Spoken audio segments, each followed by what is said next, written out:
अस्सलाम वालेकुम दोस्तों, मेरा नाम है इजहार खान। आप देख रहे हैं यूट्यूब। तो दोस्तों बहुत हट के वीडियो लेके आए हैं आपके लिए।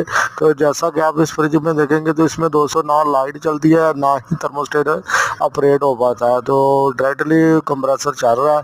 तो इसमें जैसा कि आप देखेंगे जो अंदर की वायरिंग होती है, जो तार डली होती है, वो वायर जो ना ख़राब हो गई, उसकी जगह हमें एक नई वायर डाल के तो इसको ऑन करेंगे। तो इस तरीके के साथ भी आपने काम ही देखा होगा कि वायरिंग जो ना ख़राब होती है। तो इस वायर को हमने ट्रेस किया बारी बारी चेक करके, क्योंकि इसमें से करंट नहीं गुजर पा रहा था। रास्ते में से कहीं से ब्रेक हो गई और इसी वजह से कोई चीज़ भी चल नहीं पा रही थी। तो इसके लिए हमने लहरा से, जैसा कि आप इसमें देखें, सुराख मार के और वायर को निकाल के तो इसको सारे को कंटिन्यू ही चला दिया है। अगले पार्ट में आपको चलते हुए भी दिखाएंगे।